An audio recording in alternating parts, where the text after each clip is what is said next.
Welcome to Little Birdie Podcast. I'm your host, Nick Heathcote. We've been away and freshened up from a big Christmas period, and we're building a new office. So I've been on the paintbrush, not really. We've got the Sparkies in, and we've moved away from SEN, and we've got our own studio. So we're still about a week away. Bet Doctor's coming back, but the big news at the moment is the Blue Diamond is only 8 days away, and we've got a brand new betting bank for a live stream. And we've got the racing show. We've got all the boys lined up here. It's a star-studded lineup. We've got Nick Noonan, Trav Noonan, Tommy Henjak. We've got Jacob Luhrs, and we've got Ollie Hopkins. And we're going to meet the guys. These guys live and breathe form. I've been sunning myself at the beach, getting rid of that pasty sort of skin color that everyone knows and loves about me. But I've had a little bit of a break. I've had the board shorts on, but these guys have not stopped producing content. They have been hammer and tong into the form, betting their brains out, and they've been doing a great job in that. But enough of my dribble. Let's meet the guys, and we'll give you guys a little bit of a background so you know who's going to be betting your hard-earned. But I may give you a little bit of a warning first up. These guys are young and they're fearless. I call them the young Colts. But Nick Noonan's going to captain the team, and he wants to bet the lot. It's all or nothing for him. It's boom or bust. So welcome to the preview show, Nick Noonan. Yeah, boys, I think that's what we got to do. We just got to go out firing. We got the chips to do it. We got the bullets, so let's just fire them off. And hopefully Top Sport just really don't see what's coming to him. Big day, Blue Diamond Day. I'm really looking forward to it. Some great races already on the program that we know that you're going to track, the star fields. And then we got a few out wide sort of meetings. You've got the boys in Queensland who can hopefully find a couple models up there, maybe some $18 winners. I don't know. Ollie's pretty well-versed in that sort of category. He found Let's Party Marty on the pod debut at around 18s and absolutely declared it. So the boys have ability punters. So hopefully we can get, as I said, get the chips, get the bullets and start firing. Okay, and what about for our new viewers and people that aren't so familiar with the racing show? Nick Noonan, you're a trial and jump out expert. You've got a really good handle on the 2-year-olds. So I guess the Blue Diamond's where you're going to be playing. The market's probably a little bit settled at the moment. So it's going to be probably hard for you to extract value there. But Caulfield's like your backyard. You've got Melbourne and you've got Victoria covered. Yeah, first off, I'm a bit of a dribbler to start with. So I don't know if I'm an expert in everything, but that's been so-called my area for a few years. So I do like the 2-year-olds. I like having a look at the yard as well. So I've seen most of the 2-year-olds that are running the Blue Diamond, and yeah, it looks a great race. Enthar and a few sort of out wide making the late charge. There's going to be some other great races on the day. I think Arcadia Queen's supposed to be coming down. Behemoth in a futurity, Probabile. Trav Man's probably going to be all over that more than me, who's in the fields, because he's got the connections with the stables, as we heard this week. But it does look like it's going to be a great day of racing Blue Diamond Day. And you and Trav have been born into racing, so you had no choice. Yeah, absolutely no choice. The sickness was bred into us very early. I think I had my first bet when I was about 12 years old one day out at Great Western. So, the sickness was bred into us very early. Good story behind that, actually. I was working all week in the stable, saved up me $50, picking up poo, doing my best. Decided I'd do the form for Great Western, went through the fields and decided 6 beat was an absolute moral in the Great Western Cup. Come around to the day, old mate Jonesy was my dad's best mate at the time. They were absolutely declaring their horse Spanish Vixen in the Great Western Cup. I was against everyone. I ended up strapping Spanish Vixen just as a little help out for the stable. Spanish Vixen's absolutely bolted in. You've never seen a strapper more deflated after winning a cup than that day. So I've been on the chase ever since then. That is absolutely beautiful. I'm sure everyone can relate to a story like that. Now, Trav, you've sort of moonlighted as a race caller. You obviously do the form for a couple of different people. You've done some TV producing, and you seem to have a massive handle on who's going to ride which horse in all the big feature races and all the future events. So you probably dabble a little bit into the futures markets. Have you got any big bets rolling on this week or next weekend's meeting in the Blue Diamond? Have you plucked one at big odds for us?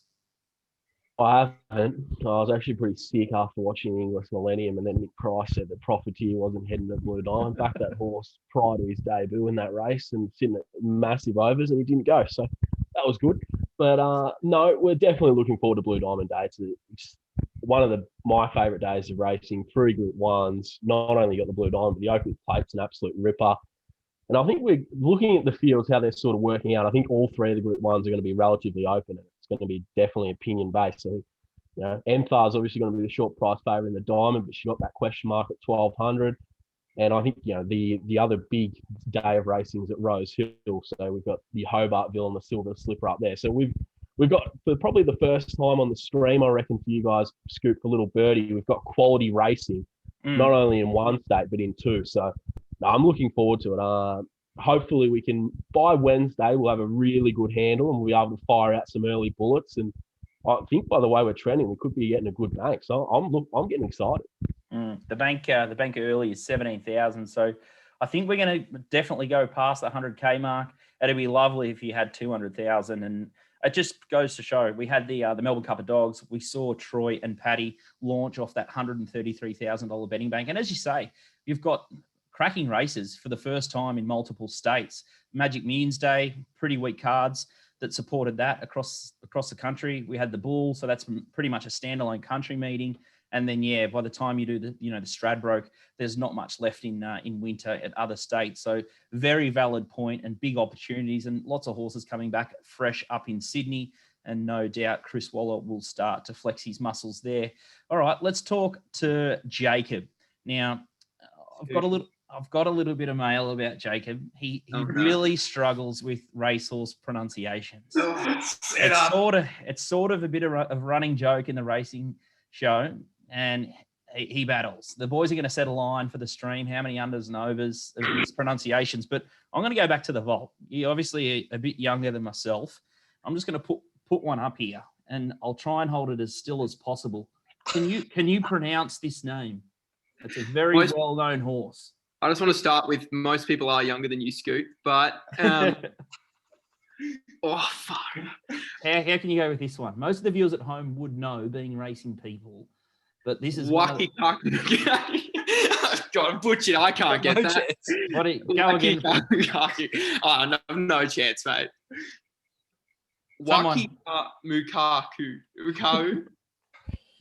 Nah, you're nowhere near it. All right, Trav, you have a crack. Waikika. That's good. Waikika. So yeah, that was a little bit of a. I was just trying to see how far back that you went in your racing career, but you've sort of proven how young you are, and your pronunciations, you can sort of leave them on the floor. But Jacob, tell us about, I guess, your introduction to racing and where you sort of specialise. Probably it sounds like a bit of a typical introduction to racing from a few stories I've heard, but probably through footy. My family really isn't that into gambling at all. Had some family friends who were, and through them I started going to the races a bit, and then going to the footy club. A few of the boys were into racing, so you slowly start doing race net form, and everyone has a moral at Moonee Valley, and the next on a Friday night, then you're betting in 50 races a Saturday. But the more I did it, probably the more I started realising that there was a lot more to racing than how many wins you've had at a track or at a distance. So started getting into more the rating stuff and punting form and putting some more and more hours in. Originally was doing Metro Victoria, but worked out that was a bit tough. So I've moved to Queensland with the boys and try and punt as a bit of a team up here in the Sunshine State. It's easy with multiple eyes on. Yeah, so we've got the Noonans based in Melbourne, and we've got the boys up at Brisbane, up in the Sunshine State. Now, Ollie, let's talk about you. You're a bit of a character. You got a bit of a flair. As soon as you sort of walked on set here, you were late. B, you had a stubby. You've got probably one extra button of your shirt undone, and you're pretty laid back. Hey, Scoot, how you going, mate? It's like I've known you forever, mate. I actually want to have a beer with you right now, and I'm absolutely spewing that the borders are closed and I can't just fly you in, and we've got all this COVID drama. But Ollie, you probably tuned into some of the Little Birdie Millions, or you probably were betting your brains out down at the Gold Coast. You probably stayed down at Burleigh. You were terrorising all the women at the Burleigh Pavilion. But what about Isotope? Can we finally say that it doesn't run 1,400 metres? It's had 2 goes now. Give me an absolute spell. That's the biggest G up I've heard. If anyone has profited from that race, you're a moron and you should return the money to me. The sickness, sick. Last we ever speak of it. If that's mentioned during the stream, I'm done. There'll be no blast out in the last at Eagle Farm if that's mentioned. A little bit of bad luck for Isotope in the 3-year-old Magic Millions. I think it clipped heels or something like that, and failed to finish the course. But hopefully the horse has kicked. But Ollie, tell us a little bit about you. You're a bit of a yard watcher, and Queensland Form's your go. Yeah. Yard, try to base my edge at least on what I see in the mounting yard. Queensland and Southeast Queensland specifically only. The boys are all sitting there mentioning like these Enthar and Arcadia something and Doo-Wop Blue something, like Sapphire, like doesn't matter. BM70s at Eagle Farm going around. Now that's what the people want. That's living. That's living. Yeah, I think from the stream, some of the most popular bets have been Tamworth, and I guess the wider the better. So the sicker, the wider the better. So if there's anything that pops up at Dalby or Ipswich or Gold Coast or the support card, people are as excited to bet on them. And with the Fletcher Files, again, some of the places that he pops up is it's just beautiful for everyone. So the wideness in those lowly benchmark races, and I think you guys might have a sneaky one on Sunday at a provincial track, but I'll leave that for the listeners of your podcasts and shows. But Ollie, I'm expecting big things. I'm expecting big things in the stream from you, Ollie, some entertainment, and probably the first time that we're going to catch up for a jar. Now, Tommy, last but not least, now, I've heard you do your best work in the mounting yard as well, but you've got a little bit of a social media problem. You're a DM slider, and they call you Tommy Turbo, or that could be self-anointed. I'm not sure where that you get that nickname, but you even are a little bit partial to slide into a jockey's DM. You're a massive Georgie Cartwright fan.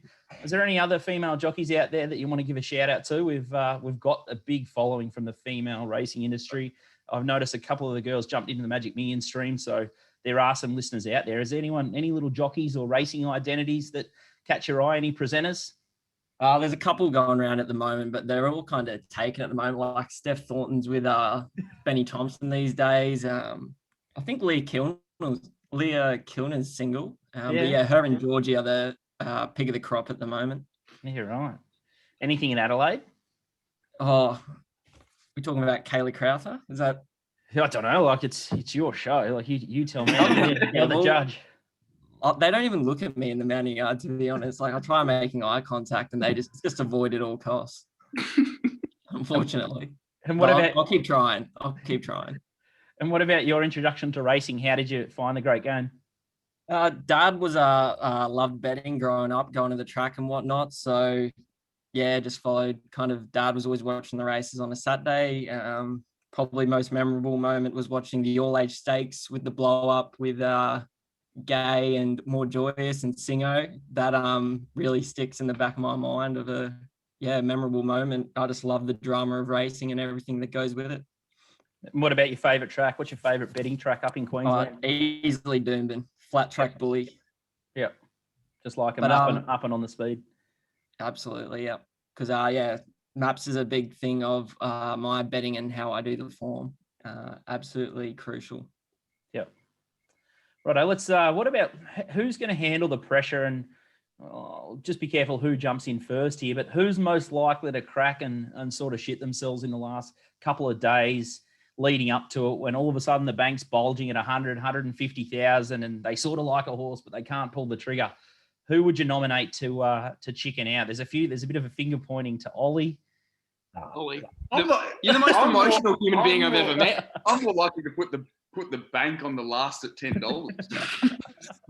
Get the milk, baby. But in terms of emotions, you are the most emotional person on track. Probably. Do we need to flash back to Isotope again to talk about that? Yeah, we're trying to the biggest blow up of all time. Ollie's known to walk off the track punters halfway through the meeting and go for like, I don't know how long the walk is, but he disappears. Tears roll down face, etc. If someone's going to get emotional, it's Ollie. This is an absolute stitch up. So who's the most likely to turn a profit in the bank? Who's the shrewdest judge here? I reckon Ollie wins that one as well. Like you said, $10 in the last. Look at Turbo's face. I think that's where we're going to need Ollie. Late in the day, maybe have something from the yard, firing in last 3 minutes, something out of nowhere where Top Sport just don't see where it's coming from.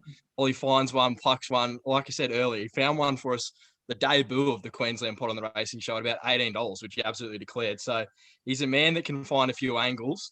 I think Trav Man's also a man that can probably find a few angles late in the day. I was going to say, Nico, I think that's a fair recency bias. Like, we've had the it's on, Trav. Can we have a side bet? Who's gonna profit more for the stream?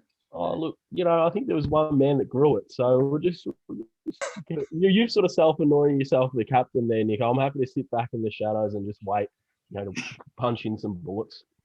Quite achiever.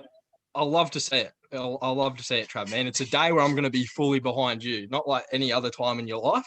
But next Saturday, I will be fully on board with any support you need.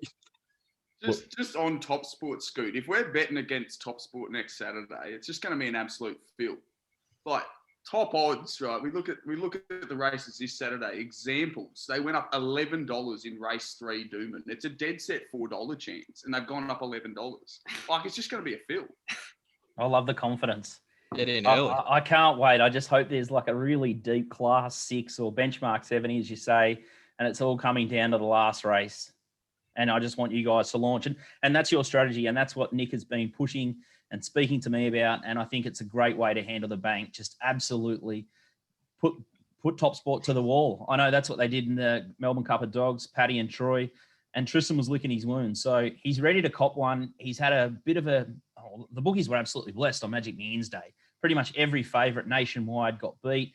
I know Fletch had a bit bloodbath last week, and they are ready to cop an absolute kicking. If you like what you see here, a big thanks to all the lads for jumping on tonight. They're going to rip back into the form. Head to the Racing Show on Twitter and consume a bit of their content for this week. Get a sample of how they go about the form, see if you line up with it. And I assure you, they know what they're talking about. They might be young, but they are fearless and they will bet their absolute socks off. And they use puntingform.com.au. So they got the best access to all the best data with Punting Form. And they'll be here on the live stream for the Little Birdie listeners and viewers on the Little Birdie Diamonds live stream. We'll kick it off at around 12:30 on the 20th of February. It's a Saturday. It's a triple group 1 day at Caulfield, and it's not to be missed. We've got the Hobartville Stakes up in Sydney, and we'll be absolutely ripping into all the Eastern Seaboard states, and we'll have some surprise visitors, not only in the house, but we'll even cross over to some friends maybe over in Perth and Adelaide, and it'll be a quality 6-hour feed. And I'm not sure what Ollie's policy is with drinking at the track, but I'm sure if he's backed a couple of winners, he's going to really flare up. And given the State Ollie shirt too, I think he's going to wear a special kit on Little Birdie's Blue Diamond Day, and he'll be hot and he'll be roasting up in Queensland. It's going to be a great day, and hopefully we can make Tristan and the Merlehans sweat their little rings out up in Queensland also. So Glads, let's touch base next Friday night. We'll know where the bank's at. We'll have a couple of early bets to knock the markets around, and good luck for this weekend on the punt. And again, if you want to follow the boys from the Racing Show, head to their Twitter handle and consume their podcasts. It is great listening. But thanks, guys, and good luck on the weekend. Thanks, Goody. Good luck.